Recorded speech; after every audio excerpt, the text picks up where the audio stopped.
Ya, ini adalah kondisi terkini langsung dari Mandarin Hotel di Ini kan mana hari bersejarah buat Indonesia, kita buat akan mendengarkan demokrasi. dulu kuasa hukum dari TPN Ganjar Mahfud akan memberikan keterangan berikut ini. Ginilah, saya cuma mau bilang kita optimis, ya, menunggu putusan bersejarah pada hari ini, ya.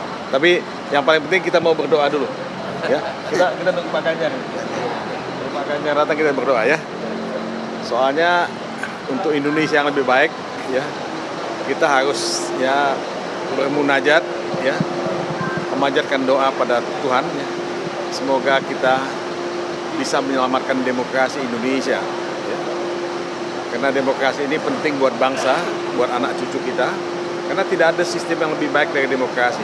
Walaupun demokrasi bukan segala-galanya, tapi ya demokrasi adalah jalan yang paling memungkinkan kita untuk melakukan check and balance, melakukan social control. Ya. Jadi ya untuk itu kita berdoa dulu. Nah, itu dia datang.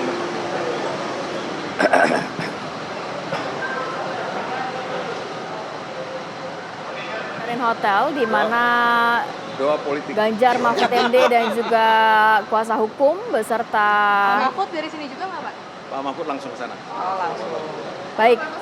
Ya, ini jelang putusan sengketa Pilpres 2024, kondisi terkini langsung dari Mandarin Hotel di mana Ganjar Pranowo dan juga Mahfud MD rencananya beserta tim dan juga kuasa hukumnya akan berangkat langsung bersama-sama dari Mandarin Hotel untuk menuju ke gedung Mahkamah Konstitusi di mana dikatakan sebelum berangkat Ganjar dan juga Mahfud beserta tim akan berdoa bersama dan berkumpul dan selanjutnya akan menuju ke gedung Mahkamah Konstitusi.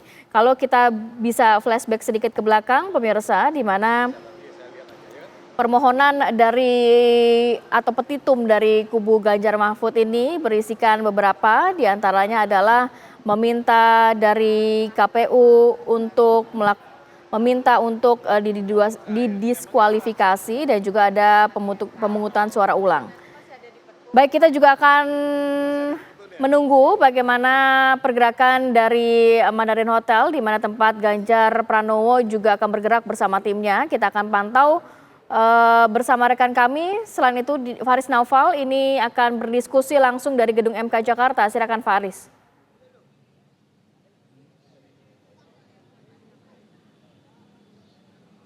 Ya, selamat pagi Kamarati dan juga pemirsa TV One. Saat ini Faris Naufal berada di studio mini di halaman depan Gedung Mahkamah Konstitusi Jakarta dan di mana hari ini sidang putusan sengketa Pilpres 2024 akan dibacakan oleh Majelis Hakim Mahkamah Konstitusi dan pastinya ditunggu-tunggu oleh jutaan pasang mata dari masyarakat se-Indonesia. Karena putusan ini yang akan menjadi penentu keabsahan kemenangan dari pasangan Prabowo Subianto dan juga Gibran Rakabuming Raka menjadi presiden dan juga wakil presiden Republik Indonesia periode 2024-2029. Nah, saya tidak sendiri ini Kamarati dan pemirsa sudah bergabung bersama saya Mas Adi Praitno selaku Direktur Eksekutif Parameter Politik. Selamat pagi Mas Adi. Selamat pagi Mas. Mas Adi, kita tahu krusial sekali momen ini. Momen yang ditunggu-tunggu juga oleh masyarakat Indonesia. Dari kacamata Mas Adi, aspek politik. Membaca putusan hari ini akan seperti apa putusannya? Seberapa besar peluangnya dari gugatan-gugatan yang diajukan oleh para pemohon? Saya termasuk yang sejak awal memprediksi bahwa Hakim Mahkamah Konstitusi itu akan menolak secara keseluruhan dalil-dalil pemohon yang disampaikan oleh kubu 1 dan 3 ya. Karena memang pertama argumen-argumen yang disampaikan itu agak sulit untuk disampaikan kepada publik secara umum. Terutama misalnya fakta-fakta dan realitas-realitas terkait dengan tuduhan-tuduhan adanya kecurangan dan pelanggaran pemilu yang dilaksanakan secara terstruktur, sistematis dan masif sepanjang masa persidangan kemarin itu tidak terlampau meyakinkan secara umum. Yang kedua, kalau kita mengacu pada korespondensi historis hasil Pilpres 2019 yang lalu di mana kubu Prabowo Sandiaga Uno juga menggugat putusan hasil Pilpres di Mahkamah Konstitusi, itu juga ditolak. Alasan Mahkamah Konstitusi menolak cuma satu, yaitu bahwa sesuai dengan Undang-Undang Nomor 7 2017 disebutkan bahwa persoalan pelanggaran, persoalan dugaan-dugaan yang terkait dengan terstruktur, sistematis dan masif itu bukan domainnya Mahkamah Konstitusi. Berarti akan terjadi hal yang sama dong pada sidang sengketa Pilpres Ya, di saya tahun ini, kira Mas? memang Mahkamah Konstitusi dalam memutuskan hasil perkaranya nanti akan mengacu pada undang-undang. Di Undang-Undang Nomor 7 2017 terkait dengan pemilu kita jelas disebutkan sengketa yang terkait dengan hasil pemilu yang bisa digugatkan di Mahkamah Konstitusi hanya hasil pemilu, bukan yang lain.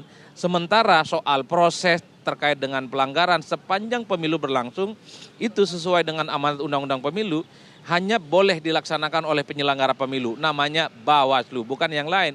Saya khawatir itu adalah argumen yang kemudian akan juga digunakan oleh Mahkamah Konstitusi untuk menolak gugatan dan dalil-dalil pemohon yang dilakukan oleh kubu 1 dan kubu nomor 3. Ini yang kemudian kalau kita baca secara utuh, makanya kemudian saya termasuk yang pesimis bahwa dalil pemohon kubu 1 dan 3 ini akan dikabulkan oleh Mahkamah Konstitusi karena Mahkamah Konstitusi itu hanya akan menggunakan kacamata kuda dalam tanda kutip bahwa hanya akan mengadili terkait dengan selisih hasil penghitungan terkait dengan Pilpres dan pemilu. Di luar itu Mahkamah Konstitusi tidak akan melakukan apa-apa. Berarti kemarin istilahnya sempat ramai Mas Adi, salah kamar. Pasti sempat dengar juga Mas Adi. Oh iya. Disebut salah kamar katanya. Harusnya ini bukan ranah MK katanya. Harusnya ke ranah Bawaslu atau pihak-pihak terkait. Gimana Mas? Saya kira iya. Ketika ada istilah salah kamar, itu sebenarnya mengacu pada Undang-Undang Nomor 7 2017 terkait dengan pemilu, di mana terkait dengan sengketa proses namanya, atau terkait dengan dugaan-dugaan pelanggaran, itu hanya disampaikan melalui yang disebut dengan penyelenggara pemilu, siapa? Bawaslu. Jadi kalau ada indikasi misalnya soal politik uang, bantuan sosial yang dinilai dipolitisasi, kemudian ada penggerakan atau memobilisasi aparatus kekuasaan politik, itu dilaporkan kepada Bawaslu, bukan di Mahkamah Konstitusi. Sesuai dengan Undang-Undang Dasar 1945, MK itu hanya memutus sengketa hasil pemilu, bukan yang lain. Jadi kewenangan Mahkamah Konstitusi itu sangat limitatif, dia terbatas. Ibarat dokter, ini bukan dokter umum, tapi ini dokter spesialis. Ini spesialis dalam ini gitu loh Pak. Bukan spesialis yang akan menangani begitu banyak persoalan-persoalan. Oleh karena itu, kalau kita melihat bagaimana kewenangan Mahkamah Konstitusi, pasca 2014 itu memang dibatasi. Sebelum 2014, memang Mahkamah Konstitusi itu diberikan kewenangan untuk melakukan audit investigatif terkait dengan dugaan-dugaan kecurangan, pelanggaran-pelanggaran pemilu yang diduga itu dilakukan secara terstruktur, sistematis, dan masif. Inilah yang kemudian sejak awal saya mengatakan, kalau saya membaca argumen Hakim Mahkamah Konstitusi ketika menolak gugatan yang dilakukan oleh Prabowo Sandiaga Uno 2019 yang lalu, ini juga akan dilakukan hal yang sama. Dugaan terkait dengan kecurangan TSM yang didalilkan kubu 1 dan 3 juga akan ditolak. Betul. Nah Mas, berarti saya ingin tahu dampak implikasi politiknya ini apa? Semisal ya, gugatan dari paslon 01 dan 03 ini diterima. Dampak implikatif politiknya apa? Karena masa jabatan presiden sudah tidak lama lagi nih Mas, sisa 6 bulan lagi. Ya kalau gugatan ini diterima tentu akan berdampak ya secara umum terkait dengan penyelenggaraan pemilu selanjutnya. Termasuk misalnya terkait dengan dugaan-dugaan diskualifikasi itu.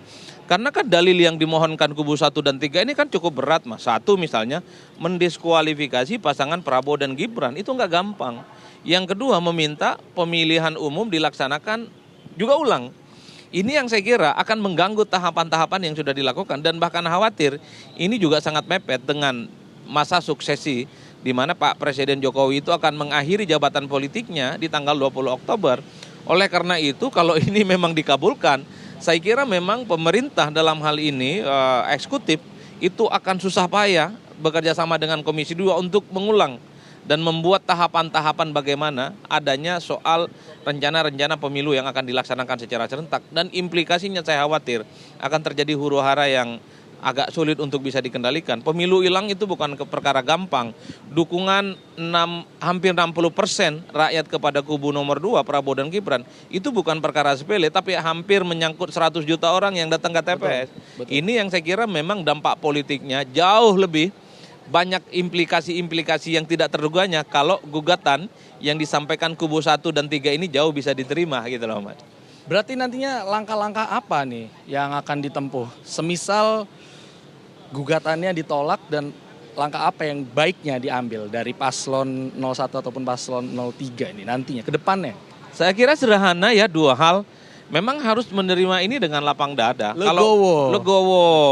Dan memberikan pidato-pidato yang menyatakan dukungan kepada siapapun yang terpilih jadi presiden. Yang kedua tentu kalau mau memberikan pidato dukungan harus memberikan catatan-catatan kritis yang sudah disampaikan tentang pelanggaran etik terkait dengan dugaan-dugaan mobilisasi aparatus kekuasaan, mobilisasi bansos, politisasi bansos, dan seterusnya. Artinya kalau pun toh menerima tapi dengan catatan kritis.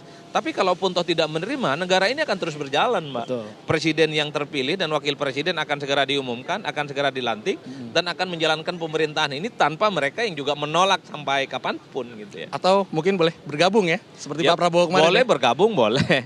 Kan kalau melihat kecenderungan Prabowo Subianto dalam pidato-pidato politiknya akan merangkul semua pihak Betul. yang selama ini berseberangan. Iya, iya. Jadi politik kita itu memang sekadarnya. Ya. Sekadarnya itu hanya jelang Pilpres, tapi setelah Pilpres diumumkan siapa pemenangnya dan ada pelantikan, ya memang politik kita adalah politik saling berangkulan. Dinamis tapi Satu- terbaca. Begitu ya Mas Adi ya.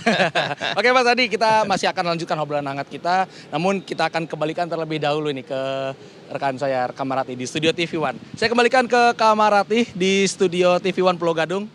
Baik, terima kasih Faris Naufal atas perbincangannya dengan Adi Praitno, dan kita nanti akan lanjutkan perbincangan dengan Bang Denny dan juga Bang Margarito, tapi kita jeda dulu sejenak.